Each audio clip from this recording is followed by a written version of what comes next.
మిత్రులందరికీ నమస్కారం. పులి కన్ను వైడ్ ఐ ఛానల్లోకి మీ అందరికీ స్వాగతం.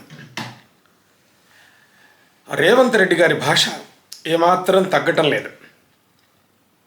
ఆయన మేము ఒక గేటు తెరిచాము, ఎంపీ ఎమ్మెల్యేలు వచ్చారు మా పార్టీలోకి అని చెప్తున్నాడు. ఇంతకుముందు కూడా మేము గేట్లు తెరిస్తే బీఆర్ఎస్ ఖాళీ అయిపోతుందని చెప్పుకొచ్చారు. అయితే ఇదే విషయం మీద టీఆర్ఎస్ పార్టీని అంటే బీఆర్ఎస్ పార్టీని రేవంత్ రెడ్డి, కాంగ్రెస్ పార్టీలు ఇవి చాలా తీవ్రమైనటువంటి విమర్శలు చేశాయి. పార్టీ డిఫెక్షన్ యాక్ట్ని గురించి మాట్లాడారు. ఒక పార్టీలో గెలిచినటువంటి ఎమ్మెల్యే, ఎంపీ ఇంకొక పార్టీలోకి వెళ్ళేటట్లయితే తాను గెలిచినటువంటి ఆ పదవికి రాజీనామా చేయాలని చెప్పి వాళ్ళు వాదించేవారు. ఇంతకుముందు కూడా ఇది జరిగింది.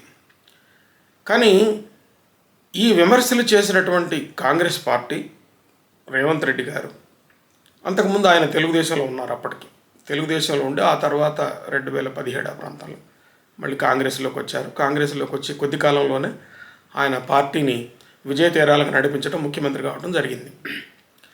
అయితే 2014లో జరిగిన తెలంగాణ ఎన్నికల్లో, అంటే అప్పటికి ఉమ్మడి ఆంధ్రప్రదేశ్లో తెలంగాణ భాగంలో జరిగినటువంటి ఈ ఎన్నికల్లో అప్పటికి 2014 నాటికి టీఆర్ఎస్కి 63 సీట్లు గెలిచింది, కాంగ్రెస్ 21 సీట్లు గెలిచింది, టీడీపీ 15 సీట్లు గెలిచింది, ఎంఐఎం 7 స్థానాల్లో వాళ్ళ స్థానాలన్నీ పదిలంగా వాళ్ళు గెలుచుకున్నారు. అయితే బీజేపీ 5 గెలిచింది, వైఎస్ఆర్సీపీ కూడా 3 సీట్లు ఆంధ్రప్రదేశ్లో అంటే అప్పుడు తెలంగాణలో వచ్చినాయి. అయితే కేసీఆర్ టీడీపీని బలహీనం చేయాలని చాలా గట్టిగా పట్టుపట్టినాడు. అయితే అదే కాంగ్రెస్ 2014లో అటు ఆంధ్ర ప్రాంతంలో ఘోరంగా ఓడిపోయింది. దీనికి కారణం ఏంటంటే రాష్ట్రాన్ని చీల్చిన పార్టీగా ఆ కాంగ్రెస్ మీద ముద్ర పడటం కారణంగా 2014లోనూ 2019 ఎన్నికల్లో కూడా కాంగ్రెస్ పార్టీ ఆంధ్రప్రదేశ్లో ఘోరమైనటువంటి పరాజయాన్ని పొందింది. ఒక్క సీటు కూడా గెలవలేదు. <1% ఓట్లు దానికి వచ్చాయి.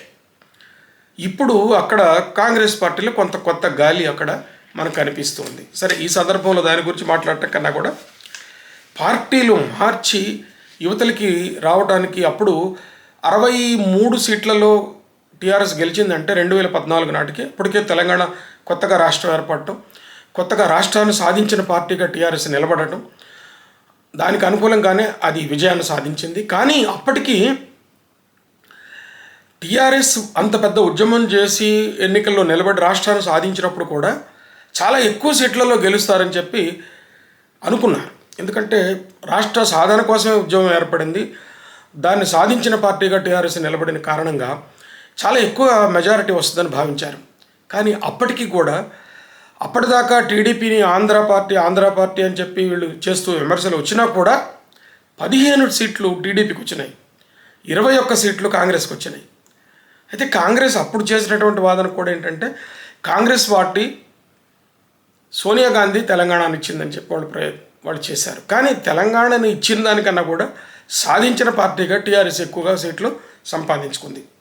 అయితే కేసీఆర్ వ్యూహాత్మకంగా తెలుగుదేశం పార్టీని తెలంగాణ లేకుండా చేయాలనేటువంటి ఉద్దేశంతో ఆయన తెలుగుదేశం నుంచి గెలిచినటువంటి వాళ్ళందరినీ కూడా క్రమక్రమంగా చీల్చి ఆయన పార్టీలోకి తీసుకొచ్చారు.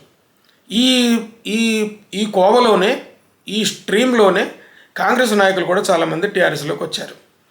టీఆర్ఎస్ బలం పెరిగింది. ఆ తర్వాత 2019లో జరిగిన ఎన్నికల్లో 88 సీట్లు టీఆర్ఎస్ గెలుచుకుంది. అప్పుడు కూడా కాంగ్రెస్ 19 సీట్లలో కాంగ్రెస్ గెలిచింది, బీజేపీ 1 స్థానంలోనే గెలిచింది. అయితే ఎన్నికలు జరగక ముందు పార్టీలు మారి అవతల పార్టీలోకి వెళ్ళిపోయి అవతల పార్టీలో మారిన తర్వాత గెలిచేవాళ్ళు, పార్టీ మారిన తర్వాత ఓడిపోయేవాళ్ళు, అట్లాగే ఎన్నికల తర్వాత గెలిచి పార్టీని వదిలేసి ఓడిపోయిన పార్టీని వదిలేసి గెలిచిన పార్టీలోకి మారేవాళ్ళు. ఇది కొత్తగా జరిగేది కాదు, ఎప్పటి నుంచి కూడా జరుగుతూ వస్తూనే ఉన్నది. కానీ కాంగ్రెస్ పార్టీ, రేవంత్ రెడ్డి గారు ఏ విలువల కోసం వాళ్ళు పోట్లాడి, ఏ విలువల కోసం కావాలని ఇలాంటి రాజకీయాలను వ్యతిరేకించారో అదే పని ఇప్పుడు మళ్ళీ మేము చేస్తున్నామని చెప్తున్నారు. అంతేకాదు, ఆయన ఒక గట్టిగా ఒక మాట కూడా అన్నాడు ఆయన. ఏమిటంటే కుక్క కాటుకు చెప్పు దెబ్బ అన్నాడు. ఇంత సీరియస్ మాట ఈ సందర్భంలో వాడాల్సిన అవసరం కూడా లేదు బహుశా. ఇది రాజకీయంగా పార్టీలు మారేటటువంటి ఈ పరిస్థితిని అది కుక్క కాటు అని ఇది చెప్పు దెబ్బ అని అలా పోల్చాల్సినటువంటి అవసరం కూడా లేదు.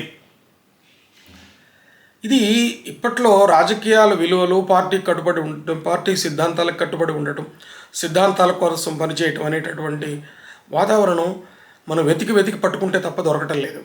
ఒక పార్టీకి ఒక సిద్ధాంతం ఉందనుకుంటే అదే సిద్ధాంతం ప్రకారం పనిచేసే చోటే ఉండటం ఇది కనపట్టలేదు. దీనికంటే ముందు ముఖ్యంగా కావాల్సింది ఏంటంటే ఈ పార్టీలో ఉంటే ఈ పార్టీకి భవిష్యత్తు ఉన్నదా, తెలంగాణలో తెలుగుదేశానికి భవిష్యత్తు ఉన్నదా, లేదు అనుకున్నప్పుడు అప్పటికున్నటువంటి ఇంకొక ఆల్టర్నేటివ్ ఏంటంటే టీఆర్ఎస్లో చేరిపోయారు. అప్పటికి కొత్తగా వస్తున్నటువంటి ఆల్టర్నేటివ్ బీజేపీలో చేరిపోయారు. 5 సంవత్సరాల పాటు వచ్చే ఎన్నికల దాకా నేను నిరుద్యోగిగా ఉండాలా, ఉండలేను అనుకున్నటువంటి వాళ్ళు ఎన్నికలు అయిన తర్వాత తాను గెలిచినా ఓడిపోయిన పార్టీని వదిలిపెట్టి గెలిచిన పార్టీలోకి పోవటం, అట్లాగే తాను ఓడిపోయినా గెలిచిన పార్టీలోకి వెళ్ళటం ఇవన్నీ కూడా కామన్గా జరుగుతున్నాయి. ఇప్పుడు కూడా అదే జరిగింది. కానీ మేము గేట్లు తెలిస్తే బీఆర్ఎస్ పార్టీ ఖాళీ అయిపోతుంది అని చెప్పడం కన్నా కూడా మీరు ఆయన గెలిచిన కొత్తలో మీరు పార్టీ మారడాన్ని ప్రోత్సహించారని అనుకుంటాను. ప్రజాస్వామ్యాన్ని, ప్రజలు చెప్పిన తీర్పుని గౌరవిస్తానని అనుకుంటున్నాను. ఇలాంటి చీప్ రాజకీయాలకు పాటుపడను అనుకుంటున్నాను అన్నాడు రేవంత్ రెడ్డి గారు. కాంగ్రెస్ పార్టీ కూడా ఇదే చేసింది. అంటే అప్పటికి 64 సీట్లు అంటే బొటాబొట్టి మెజారిటీతో కాంగ్రెస్ గెలిచింది. ఇప్పుడు కూడా ఇలాంటి పరిస్థితిలో ప్రభుత్వాన్ని పడగొడతాం అని అనొద్దని, ఇలా చేయొద్దని, ప్రజల తీర్పుని గౌరవించాలని చెప్పేవాడు కాంగ్రెస్ పార్టీ రేవంత్ రెడ్డి గారు వాదించారు. కానీ ఇప్పుడు మేము గేట్లు తెరుస్తున్నాము, పార్టీ వాళ్ళంతా వచ్చేస్తున్నారు అని చెప్పడం అన్నది ఇది సరైనదేనా, ఇది అవసరమైందేనా, ఇది ప్రజాస్వామ్యాన్ని కాపాడేదేనా, ఇది ప్రజాస్వామ్య విలువలకు అనువైనదేనా, అనుకూలమైనదేనా రేవంత్ రెడ్డి గారు ఆలోచించాలి. బీఆర్ఎస్ క్రమక్రమంగా చాలా ఎదురు దెబ్బలు తిట్టు వచ్చే క్రమం మనకి కనిపిస్తుంది. ప్రధానమైన నాయకులు చాలామంది వదిలిపెట్టి యువతలకు వస్తున్నారు. ముఖ్యమైనటువంటి నాయకులు వస్తున్నారు. బీఆర్ఎస్లో ఉండి బీజేపీలోకి వెళ్ళటం, తర్వాత కాంగ్రెస్లోకి వెళ్ళడం జరుగుతుంది. అనూహ్యంగా ఊహించిన దానికన్నా ఎక్కువ బలాన్ని సంపాదించి కాంగ్రెస్ అధికారంలోకి వచ్చింది. ఇలాంటప్పుడు మరింత సంయమనంగా ఉంటే కాంగ్రెస్ పార్టీ మరిన్ని విలువలకు అవకాశం ఇస్తే మరింతగా బలపడే అవకాశం ఉంటుంది. తక్షణంగా జరిగే ప్రయోజనాల కన్నా కూడా దీర్ఘకాలికమైనటువంటి ప్రయోజనాల గురించి ఆలోచించడం అటు కాంగ్రెస్ పార్టీకి, దాని నాయకుడైనటువంటి రేవంత్ రెడ్డి గారికి కూడా అవసరం. మిత్రులారా, ఇలాంటి చర్చల కోసం పులికన్ను వైడై ఛానల్కి సబ్స్క్రైబ్ చేయండి. ఈ వీడియో మీకు నచ్చితే లైక్ చేయండి. సబ్స్క్రైబ్ చేయడానికి 1 పైసా ఖర్చు ఉండదు ఎవరికి కూడా. మిత్రులకు షేర్ చేయండి. మీకు నచ్చితే మరికొంతమందికి సూచించండి. నమస్తే.